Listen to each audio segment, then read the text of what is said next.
There's this really fascinating disconnect in how we culturally process the major milestones of adulthood. Oh, yeah, like the classic rites of passage. Exactly. Like you think about it, you graduate from university, they hand you this heady piece of paper with a gold seal, and an entire auditorium of people just erupts into cheers. Right. It's a very clearly defined, universally celebrated victory. Totally. You cross the finish line.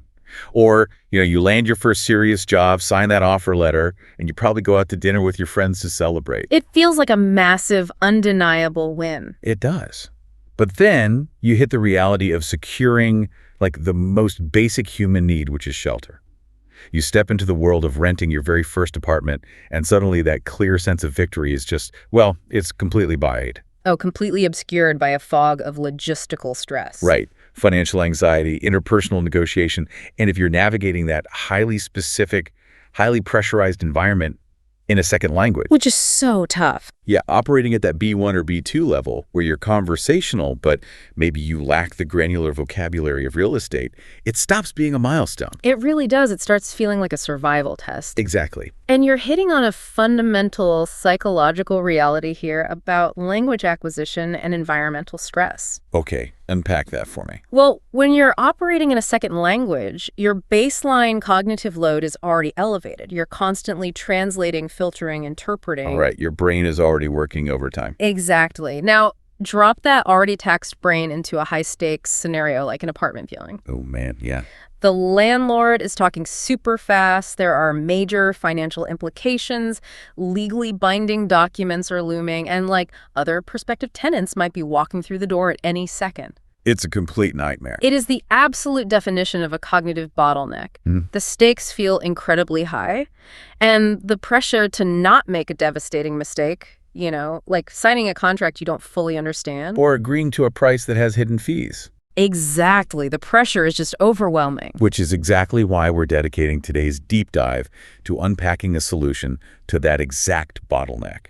So if you are joining us today, welcome to Pathlight English. We are so glad you're here. We're looking at a highly practical, incredibly targeted curriculum designed specifically to teach the essential English language needed for navigating the rental market. And it is so practical. It really is. And we're going to do this by focusing on the core mission of this source material. Like if you take away absolutely nothing else from our conversation today, burn this guiding principle into your memory. Let's hear it. Apartment English is exponentially easier when you know the key questions before you actually need to ask them. Yes.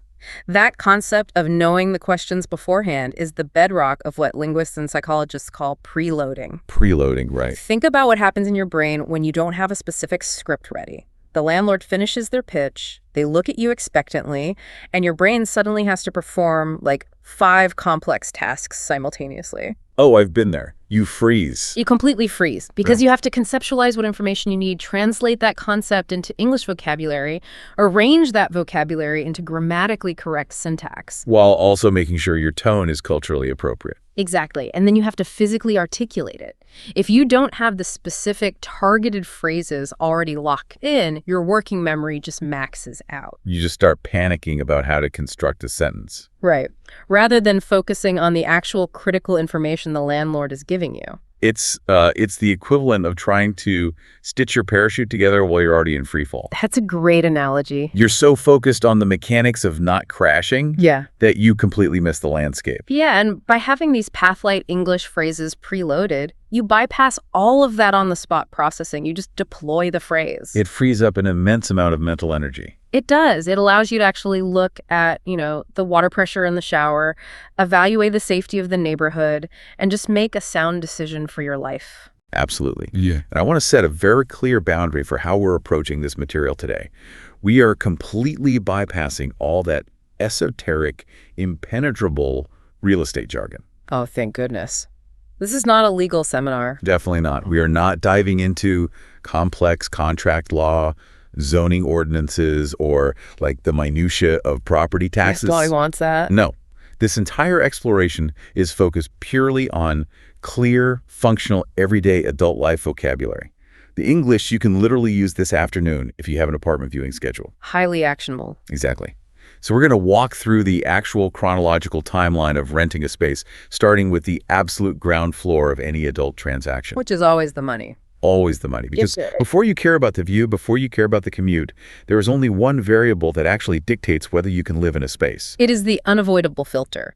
The financial foundation dictates the reality of the situation. If the numbers don't align with your reality, the natural light in the living room is completely irrelevant.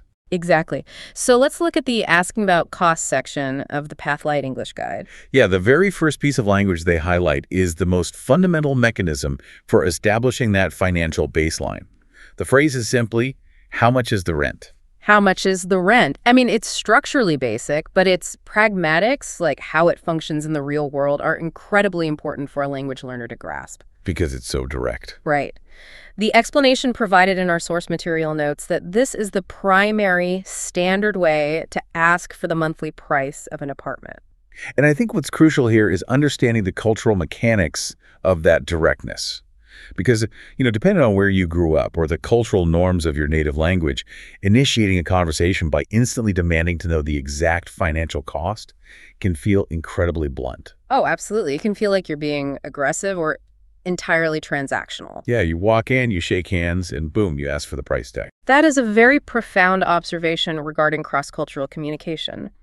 In many high-context cultures, bringing up money immediately is considered, well, pretty uncouth. Right, you're expected to build rapport first. Exactly. Discuss the weather, the architecture, maybe compliment the space, and slowly circle around to the financial details. But what this path-like curriculum is implicitly teaching you through this phrasing is that the English-speaking rental market is a notoriously low-context, high-efficiency environment. Directness about cost is not interpreted as rudeness. Really? Not at all. It is interpreted as competence. Oh, interesting.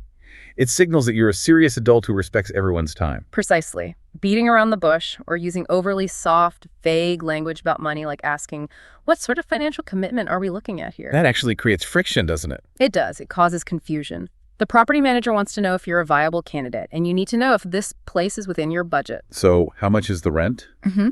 Cuts through the noise. Exactly. It's culturally appropriate, highly efficient, and perfectly polite. And we should look at the usage note provided in the material regarding the word rent itself. As adults, obviously, we understand the concept of paying for shelter. Sure. But linguistically, the word rent carries a very specific operational definition in English. It implies a recurring, scheduled financial obligation. You aren't asking for a lump sum purchase price. Exactly. You are asking for the cyclical, usually monthly, baseline figure. The example sentence they provide simply grounds it in the physical space. How much is the rent for this apartment? Let's actually demonstrate the rhythm of how this functions in reality. The source material provides these highly focused mini dialogues to model the interaction. Perfect. Let's do it. I'll take on the role of the property manager showing the space, and you can play the prospective tenant. I'm ready. Let's set the scene. I'm walking into the living room, taking a look around. I am interested in the apartment. Of course. What would you like to know? How much is the rent? See, notice the complete lack of hesitation in that exchange. Yeah, it felt very natural. The tenant states their interest, the manager opens the floor for questions, and the tenant immediately anchors the conversation to the most important metric. It's clean. It's surgical. But as anyone who's ever lived independently knows, that baseline rent figure is almost never the actual final amount of money that leaves your bank account every month. Unfortunately, no. The rent is just the cost of the empty box. Right. Making that box actually habitable requires an entirely different set of expenses. Which brings us to the second critical phrase in the financial section of the guide. Are utilities included? Are utilities included? This might be one of the highest leverage phrases a language learner can master in this context. Okay, why is that?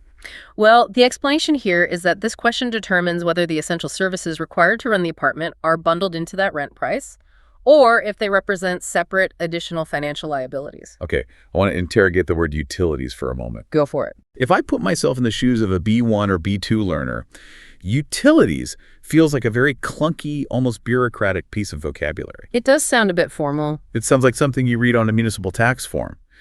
My natural instinct, if I were trying to communicate efficiently with a limited vocabulary, would be to just use the concrete nouns I already know. Like water and power. Exactly. Why wouldn't I just say, Are water and electricity included? It's a totally logical instinct to rely on concrete nouns.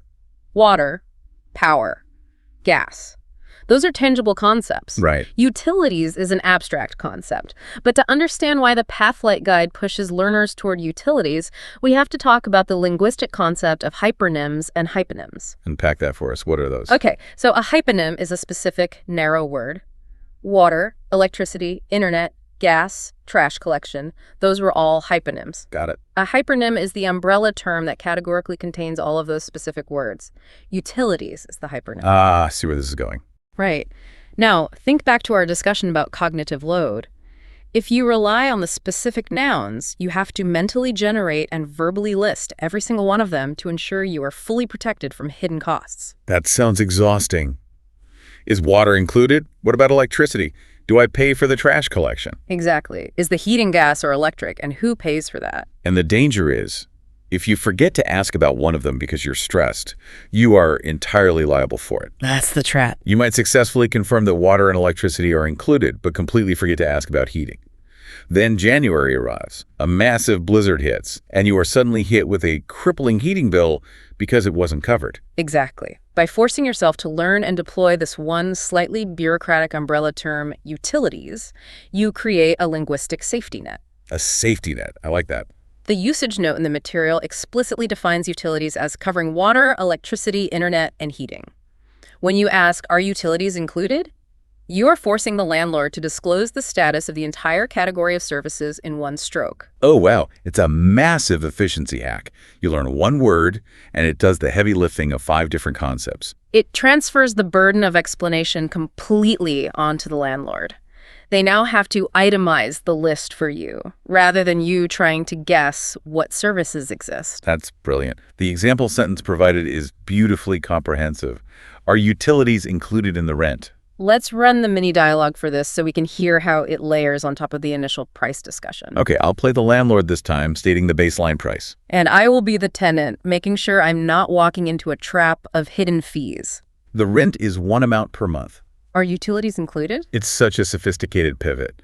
The landlord tries to present a simple, clean number, one amount per month, and the tenant immediately tests the boundaries of what that number actually buys. It really demonstrates a high level of adult competence. It shows you cannot be easily fooled by a low sticker price. So we've established the financial reality. You know the rent, you know what the utility situation is, and let's assume the numbers actually work for your budget. The next massive hurdle you face isn't financial.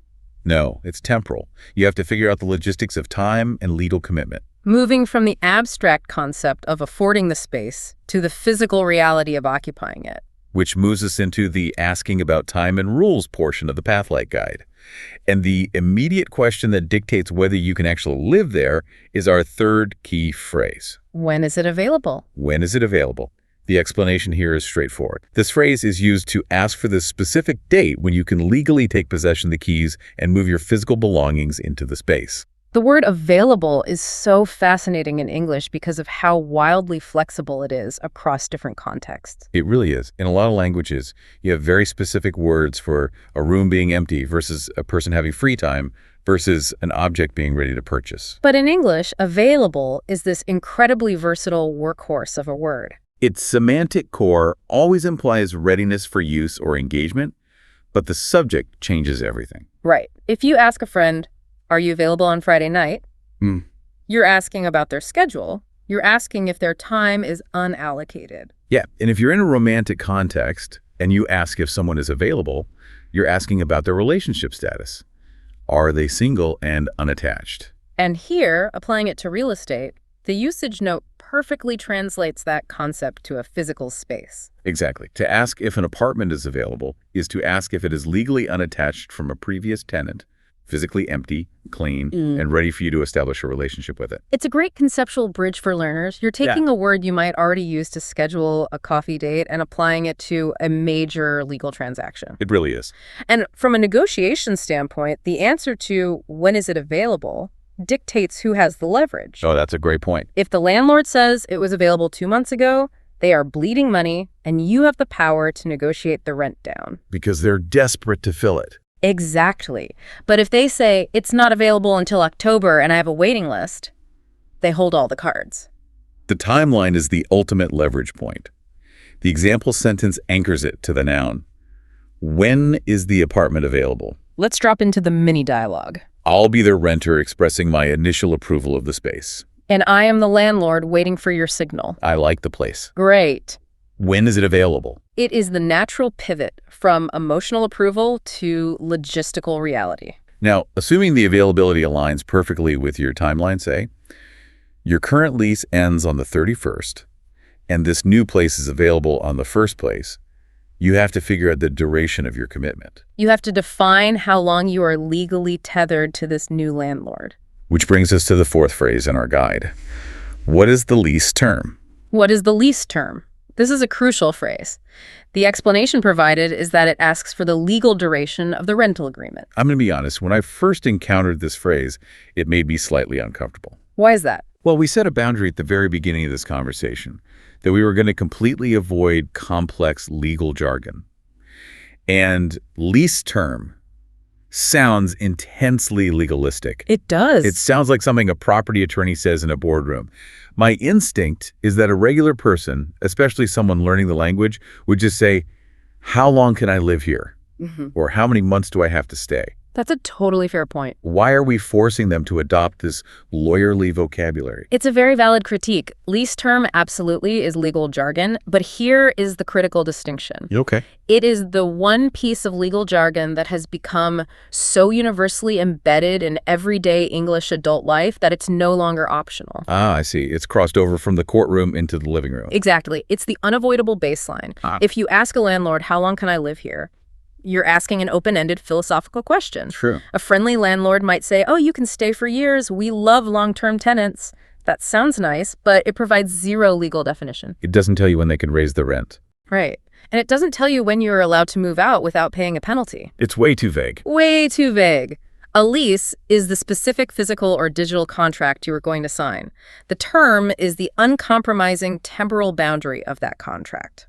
But the genius of the Pathlight English usage note is how it instantly demystifies this intimidating phrase. It takes this heavy legal concept and breaks it down into the standard everyday answers you are actually going to receive. Right. The usage note explicitly points out the answers will almost always fall into three simple categories: 6 months, 1 year, or month to month. That is the magic of asking the specific question.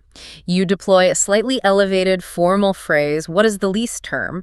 And it forces the landlord to respond with a very simple standardized metric. It's a 1-year lease, or we do month to month. Exactly. You don't need to understand the depths of contract law. You just need to know which of those three buckets this apartment falls into. It's a highly protective piece of language. It establishes you as someone who understands the rules of the game. Let's look at the example sentence, which is just the phrase standing on its own power. What is the lease term? Let's model this in the mini dialogue. I'll be the manager, trying to move things along. And I'll be the tenant, and I have just finished walking through the apartment. The apartment looks good. The lease is standard. What is the lease term? I love that dialogue because it highlights a classic evasion tactic. And the standard thing. Yes. The manager says the lease is standard. That means absolutely nothing. Right. Standard in New York City is different from standard in a rural town. Exactly. By immediately following up with, what is the lease term, the tenant refuses to accept a vague platitude. They demand the actual metric. It's an incredibly powerful conversational move. You are holding them accountable to the details. Absolutely. Okay, so let's shift the narrative forward. We've navigated the initial gauntlet. You negotiated the rent. You confirmed the utilities. You moved in on the available date. And you're 3 months into your 1-year lease term. The dust has settled. You are living your life. The honeymoon phase in the new apartment. Exactly. But it's a universal law of physics that eventually something in that apartment is going to fail. Entropy always wins. It really does. A pipe will burst, a wire will short out, or an appliance will die. It is inevitable. The built environment decays. Which catapults us into the third major section of the Pathlight Guide, describing repairs. And this is where the language requirements shift dramatically. You're no longer negotiating a contract. You are managing an ongoing relationship. Exactly. You have a problem that needs to be solved, but you also have to maintain a civil relationship with the person who holds the power to solve it. You want action, but you don't want hostility. It is an incredibly delicate tightrope to walk. You must be accurate and firm, but if you sound accusatory, the landlord might become defensive and delay the repair. And no one wants that. The guide introduces this dynamic with a classic universal apartment failure. Phrase number 5 is, the sink is leaking. The sink is leaking. The explanation here is highly functional. You deploy this phrase when water is escaping from its intended pathway and creating a problem. What I find so interesting about this phrase is what it doesn't require you to say. Yes, it's an exercise in linguistic minimalism. Because if you wake up and there's a puddle of water under your bathroom vanity, the sheer number of things that could be wrong is massive. It could be a deteriorated PVC trap, Or a blown O-ring. a rusted supply line, or a cracked basin, all of which require highly specialized technical plumbing vocabulary. Vocabulary that native speakers often don't even possess, let alone a B1-B2 language learner. Exactly. And the brilliance of the sink is leaking is that it completely absolves the speaker of any diagnostic responsibility. You are not a plumber. No. You are merely a neutral observer reporting a symptom. That distinction between symptom and root cause is vital. The usage note in the curriculum expands on this framework, offering other highly practical phrases built on the exact same logic. They list, the light is not working, the door is stuck, and the Wi-Fi keeps cutting out. Notice the grammatical structure across all of those. The sink is leaking. The light is not working. The Wi-Fi keeps cutting out. Yes. They are heavily reliant on continuous or progressive tenses. Why is that specific grammatical choice so important here? It is a brilliant use of the present continuous tense to emphasize the immediate, ongoing, active nature of the problem. Okay, explain the difference. Well, if you say the sink leaks, using the simple present, it almost sounds like a permanent character flaw of the apartment. Oh, that's just the sink that leaks. It always does that. Right, like it's just a quirky feature. Exactly. But by saying the sink is leaking, you are creating a sense of active, real-time urgency. It implies this is happening right now. Right. It's an abnormal state, and it requires an intervention to stop it. It's stating an objective fact about the present moment. It removes all emotion. The example sentence places it in a location. The sink is leaking in the bathroom. Let's demonstrate how this sounds in the mini dialogue. You be the landlord answering the phone. Okay. What needs to be fixed? The sink is leaking. It is impossible for the landlord to be offended by that. You haven't blamed them. You haven't said your cheap plumbing broke. Right. You simply stated the undeniable physical reality of the situation. But simply stating the reality isn't enough to actually get the water to stop. No, you have established the symptom, but now you have to formally request the cure. You have to prompt the landlord to take action. Which leads seamlessly into phrase number 6. Could you send someone to fix it? Could you send someone to fix it? The explanation notes that this is the standard mechanism for requesting that a repair professional be dispatched to your location. I really want to spend some time analyzing this one because the usage note in the Pathlight Guide simply describes this phrase as polite and practical. That feels like a massive understatement. It really is. There's a very deep, complex layer of sociolinguistics operating beneath the surface of this sentence. We're entering the realm of politeness theory, aren't we? We absolutely are. Right. Because if you think about the power dynamic, the landlord is legally obligated to maintain a habitable space.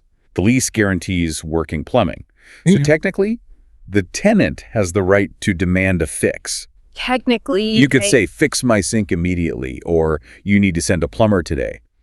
But native English speakers almost never use that kind of direct imperative structure in this scenario. Never. Why do we wrap our demands in this soft, questioning language? It comes down to the concept of negative face in linguistic pragmatics. Negative face. Yeah, every human being has a psychological desire for autonomy, the desire to feel like they are not being imposed upon or ordered around. Sure. When you tell someone, fix this, you are directly threatening their autonomy. You're issuing a command which inherently triggers resistance and defensiveness. Even if it's technically their job. Exactly. You're treating them like a servant, which damages the relationship. Exactly.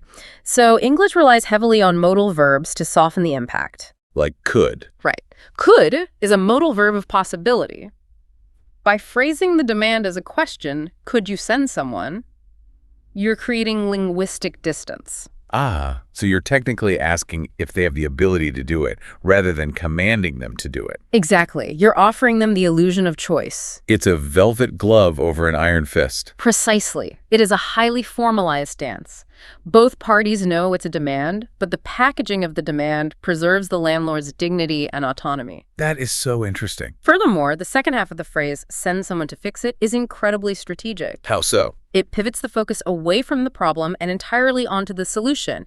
You aren't dwelling on the water damage, you're proposing the logical next step. Oh, I see. It establishes you as a reasonable, collaborative tenant who understands standard operating procedures. Yes, it is the ultimate manifestation of being polite and practical. You get exactly what you want without burning any social capital. The example sentence mirrors the phrase perfectly. Could you send someone to fix it? Let's role play this interaction. Okay, I am the tenant sitting in a freezing apartment. And I am the property manager taking your call. The heater is not working. I am sorry to hear that. Could you send someone to fix it? It is a totally frictionless exchange. The problem is identified neutrally, empathy is offered, and the solution is politely requested. It's masterful. Okay, let's step out of the timeline for a moment. We've looked at the financials, the logistics, and the repairs. Yeah. But I want to rewind the tape. Let's go back. I want to go back to the very first day. We're back on the initial apartment tour. We're back in the high-pressure zone. Exactly. You've walked through the space. You deployed your questions perfectly. You asked about the rent. You checked the utilities. You confirmed the lease term. You've gathered all the data successfully without overloading your cognitive capacity. The preloading strategy worked perfectly. Yes. But now the tour is over. You're standing in the kitchen, and the atmosphere shifts. The landlord looks at you. They might pull out a clipboard. They tell you that 3 other people have looked at the apartment today, and another couple is coming this afternoon. They are applying immense, deliberate psychological pressure on you to make a commitment right this second. This is the moment where many people, especially those operating in a second language, completely fold. You just panic. Yeah, the artificial urgency created by a salesperson can induce a state of panic, leading to rushed, deeply regrettable financial decisions. Which brings us to the making a decision section of the guide. This is about establishing boundaries and maintaining agency over your own life. You do not have to be a victim of momentum. Oh, no, you don't. And the primary defensive tool you have is phrase number 7. I need to think it over. I need to think it over. The explanation provided is that this phrase is utilized when you require time and space before committing to the rental agreement. Now, I want to talk about the anxiety of using this phrase. It's a real fear. A lot of people, particularly those who are eager to please or who feel insecure about their language skills, are terrified of setting a boundary like this. Right. They worry that saying, I need to think it over, sounds like a polite brush off. Like you're rejecting the landlord, or worse, that you're going to insult them and lose the apartment entirely. Yeah. We use similar language when we want to escape a pushy salesperson in a clothing store, right? Oh, I'll think about it. Yeah, exactly. Does this phrase damage your standing as an applicant? It's a very common fear, Yeah. but it fundamentally misunderstands how professional transactions operate. Okay, tell me why. The usage note in the Pathlight material explicitly clarifies this. It states that think it over functionally means consider it carefully. It is not a dismissal. Let's dig into the linguistics of the phrasal verb itself. Why think it over instead of just think about it? That preposition over changes the entire geometry of the thought process. How? If you think about something, you're just directing your attention toward it. It's static. But to think something over implies a spatial, comprehensive examination. It suggests you are turning the concept around in your mind, looking at it from above, analyzing all the angles, checking it against your budget, and sleeping on it. It implies a deliberate, methodical process. Exactly. It signals a high degree of maturity. When you tell a landlord, I need to think it over, you are communicating.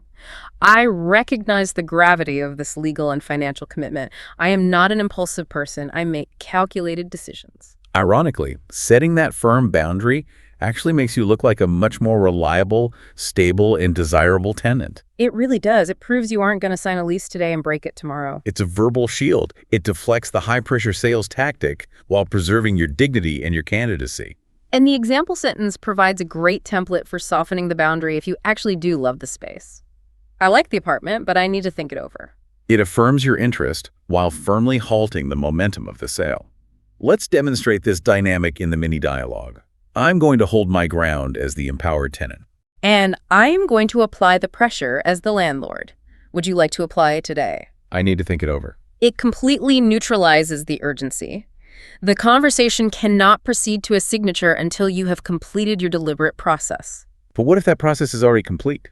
What if you walked into the apartment, the sunlight was hitting the hardwood floors perfectly, the rent was under budget, utilities were included, and you experienced an absolute moment of clarity? You know it's the one. You don't need to think it over. You want it, and you want to lock it down before the couple come in this afternoon even gets to see it.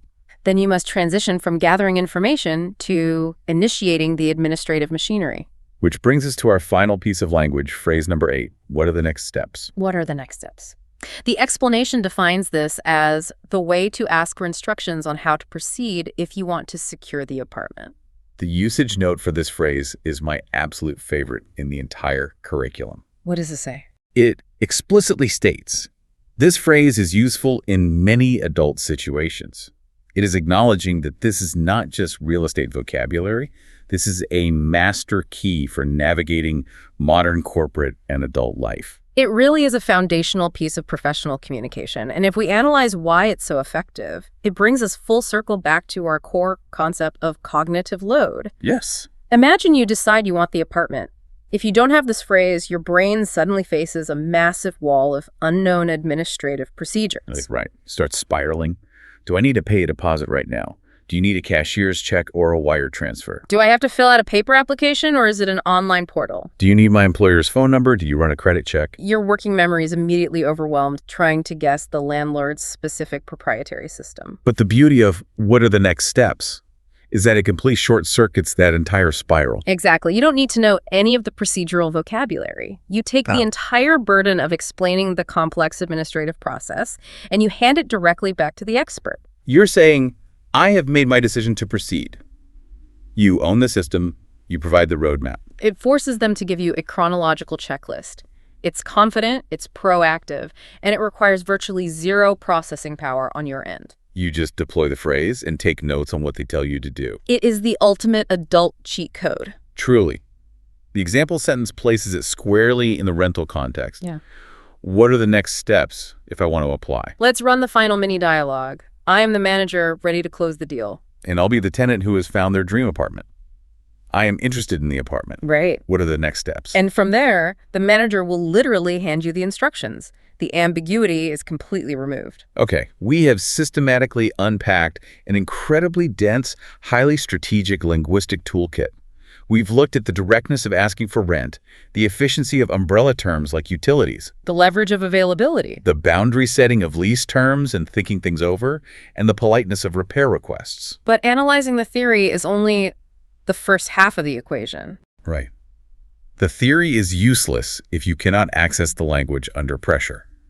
We have to move this information from passive understanding into active, immediate recall. Which is why the Pathlight English Guide concludes with a dedicated application section. And we're going to adapt that right now. We are not going to do a simple pop quiz. Instead, I want you, the listener, to visualize a narrative. We're going to mentally walk through the ultimate apartment tour. Let's do it. I want you to picture the space, feel the pressure of the interaction, and when the moment arises, I want you to mentally deploy the exact phrase we just analyzed. My co-host will set the scene, and I will verbalize the target phrase to model the response. Let's build the visualization. You arrive at the building, the landlord shakes your hand, then opens the door. You walk into the living room. It's bright and clean. You know the most critical variable is the baseline cost. You turn to the landlord to establish the financial foundation. What is the precise phrase you use? How much is the rent? The landlord gives you a number that sounds remarkably low. Your instincts kick in. You know that the baseline cost rarely covers the operational reality of the apartment. Yeah. You need to use your hypernym, your umbrella term, to check for hidden fees regarding water, power, and heat. What do you ask? Are utilities included? The landlord confirms they are included. The financial picture is perfect. Now you need to determine if the logistics of time work in your favor. You need to know when this physical space is legally untethered and ready for your possession. What is the question? When is it available? It is available next week. Perfect. But you need to know the parameters of the legal commitment. You cannot accept a vague answer about how long you can stay. You need the exact duration of the contract. How do you ask for that boundary? What is the lease term? It is a standard one-year commitment. You agree. Let's fast forward. You have been living there for 3 months. You walk into the bathroom, and water is pooling on the floor beneath the basin. You are not a plumber. You just need to report the ongoing active symptom neutrally. What do you say? The sink is leaking. The symptom is reported. Now, You must navigate the sociolinguistics of politeness. You need to demand an intervention without threatening the landlord's autonomy. You use your modal verbs to craft a polite, solution-oriented request. What is a phrase? Could you send someone to fix it? Perfect. Now, let's pull you out of the apartment and back to that very first tour. You are standing in the kitchen. The landlord is pressuring you. They have another applicant waiting outside. You refuse to be bullied into a rushed financial decision. You deploy your verbal shield to buy time and space. What do you say? I need to think it over. But wait, you look around one last time, you realize this is the one. You drop the shield, you want to initiate the administrative machinery and force the landlord to provide the roadmap for securing the space. You deploy the ultimate adulting phrase. What is it? What are the next steps? If you were able to mentally track alongside that narrative, if those phrases felt accessible to you as the scene shifted, you have successfully preloaded your parachute. You have taken a massive, intimidating adult milestone and reduced the cognitive load required to survive it. You have taken control of the interaction.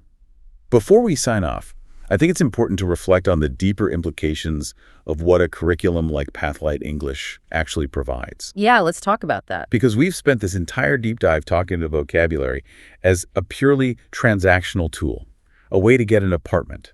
But language is never purely transactional. It is deeply cultural. Exactly. I want to leave you with this thought to mull over. When you study domain-specific vocabulary like these 8 phrases for navigating real estate, you are not just learning definitions. You are actually decoding the unwritten social contracts of a society. It's a map of cultural values. Think about the stark contrast we just explored between negotiating money and negotiating repairs. It's wild. We learned that when it comes to initiating a transaction, the English-speaking cultural norm heavily prioritizes intense, unapologetic directness. How much is the rent? You look them in the eye and demand the data. It values efficiency over elaborate rapport building. But the moment you transition from a negotiation into an ongoing relationship, like when you need a repair, the entire cultural norm inverts. Suddenly, directness is viewed as aggressive. The language bends over backward to be accommodating and indirect. Could you send someone? You're learning that this culture values explicit boundaries in commerce, but demands linguistic deference when managing interpersonal obligations. You're learning how the society balances capitalism and community.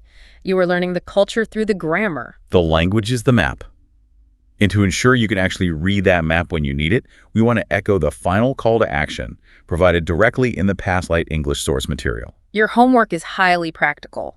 Practice 3 questions you would ask before renting an apartment.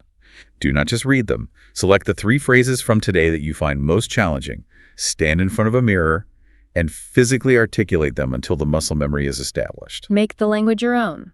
Preload the script. Well, we've thoroughly mapped this terrain today. Thank you so much for joining us on this exploration of the practical, empowering tools provided by Pathlight English. It's been great. If you found this deep dive valuable in your journey to master the complexities of language and adult life, please make sure to subscribe to the channel so you don't miss our future explorations. See you next time. Until next time, remember, the landscape of independence can be incredibly daunting, but when you enter the room with the right questions already locked in your mind, you hold the power to shape the entire conversation. Take care, everyone.